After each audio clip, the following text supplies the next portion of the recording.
Hey, what's going on, everyone? It's been a little while since I've done a Weekend Reads update style video, definitely over a month anyway, so figured while I start doing some videos, might as well get one out there. And before we get too far into it, usually we do have a visitor at some point in the video that joins me during these kind of desk recordings and stuff like that. Unfortunately, Sophia will not be joining us anymore. Sadly, she did pass away in her sleep a little while ago and everything, so I'll put some pictures up throughout the video maybe or something. And so for those who don't never got to see her or something. But anyways, pour one out for Sophia, and let's just go into some of the stuff that I've been reading and planning on reading. So the last one that I've actually finished all the way through, I checked out from my library for the kind of book club that I help kind of run and stuff now, and it was Remarkably Bright Creatures by Shelby Von Pelt. And I actually enjoyed this one. Lit fic isn't really my thing yet, but we've read a couple that were just, the endings were so sappy and just hallmarky, I just couldn't stand it. Whereas this one had like the nice blend of, it's got the heartwarming stuff, even though you're dealing with like kind of grief and aging and all that kind of stuff. Enough stuff comes together-ish, that it's still feel good, but it's not so sappy. There's still a lot of like kind of, I wouldn't say like loose ends, but it's not like picture perfect either. There's a lot of, just kind of darker stuff still happening as well. But what's really cool is this book, as most of you probably know, I'm super late to the party and stuff. One of the POV characters is Marcellus, which is an octopus who is very smart and talks about his kind of thoughts and things on life and everything, his observations from the aquarium. For those who did enjoy this and haven't read, let me grab, some, I brought it up in book club. Now these books should be read in conjunction with Remarkably Bright Creatures. So got Cy Montgomery's Soul of an Octopus. Just a beautiful nonfiction work of kind of dealing with octopuses, especially ones in aquariums and stuff, as one of the characters and everything. And just kind of like going through what we know about them and how do we know that, and this, that, and the other thing. And then another kind of more, maybe a slightly harder edge science one is Peter Godfrey Smith's Other Minds. And this is all about how octopuses probably have their own form of consciousness that they've evolved on like a separate branch of the tree of life than us and everything, and how do they experience the world kind of similarly but also very differently from us and everything like that, and the different like testing and experiments that octopuses have kind of undergone to show how intelligent they are and what they're feeling and everything like that. So like I said, if you like Remarkably Bright Creatures, definitely check that out. And like I said, I would say it's heartwarming without being sappy, so that's a win in my book for sure. The book I'm trying to finish this weekend here is, I've probably talked about it a bunch of times here, is The Romans by Edward Watts, a 2,000-year history. I'm definitely doing an individual book review of this one in particular. I have so many mixed feelings about it. It does really good. It literally covers to about 1200, so not like the last after like kind of the Crusaders take over in the Fourth Crusade. I think that's where he said the narrative is just going to kind of drop off. But he does cover 2,000 years of Roman history.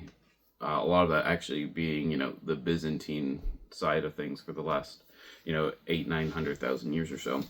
And I like how all parts, like the Roman Republic, the Roman Empire, the late Empire, the Byzantine Empire, all have roughly equal weight as far as like the chronological narrative goes, which I guess some people could argue, the fall of the Republic is more important and stuff. But I kind of get tired of like always reading a Roman history book and half the book is that like one generation there. But anyways, I like how everything is given like fairly equal weight. So even though you're in like, the early 900s or whatever, which is like what I read last yesterday, you have the same kind of impetus as like when Constantine is like, founding Constantinople and stuff. So I find it kind of interesting there. The downside of to fit all this history, even like I said, it's a big book, but it's not like that big. I think, like I said, it's like I love how I always say it's like in the 600s. I never like bother to like ever actually like just sit down and like find the like last page. I guess it's barely over 600, 634 pages of like text. You know, that's not like it's not like an insurmountable amount of pages. Like, there's no social history. It's literally just 2,000 years of the political narrative in the book. So, like I said, I gotta think about what I feel about it and go from there. Now, once I finish that, I will be 2 out of the 4 buddy reads that I put in that one video about a month and a half ago. Did finish Structure, Scientific Revolutions, and I'll have the Romans done. Secular Age by Charles Taylor. Claire and I both were like, yeah, it's not like going like super great. We kind of both like we didn't give up on it. We're just like pausing it. So I'll probably start it back up. Probably not once that one's done. And then Citizens by Simon Sharma, we're gonna read it at some point. We just haven't like picked a start time frame yet. So I don't know. We'll be getting there at some point. What was I gonna say? Oh yeah, so my like immediate TBR. I did a 10 before the end video. I don't know if it'll be up by the time I record this and stuff. So I'll be probably doing some stuff out of there. But I have an audiobook that I want to listen to that just recently came out from Games Workshop, like Warhammer 40k stuff. And it's Belisarius Call Archmagos. And the Adeptus Mechanicus is like my #1 faction. Usually they get dunked on in the lore and in the stories and stuff, unless Belisarius Call is present as the prime conduit of the Omnicida. But yeah, I'm definitely, that's like the faction I most like, you know, from the moment I understood the weakness of my flesh, you know, it disgusted me and stuff. But anyways, I don't know exactly what this one is about, but I think Belisarius Call is trying to like create like a passage through the warp storms and stuff to kind of connect like the dark side and the between the sacred. Anyways, just going off about the Cicatrix Maledictum and stuff. Anyways, it's 40k stuff. And lastly, for the next physical book I'll probably pick up is Plato and the Tyrant by James Romm, The Fall of Greece's Greatest Dynasty, and The Making of a Philosophic Masterpiece. So I've actually read 2 books by James Romm. I've read Ghost on the Throne, as well as he was on the wrote The Sacred Band, which is about the Sacred Band of Thebes. For those who don't know, it was like a super elite hoplite organization as part of the Theban army when they, you know, just like totally bushwhacked Sparta and stuff. So that's definitely a plus in my book. And I did enjoy them.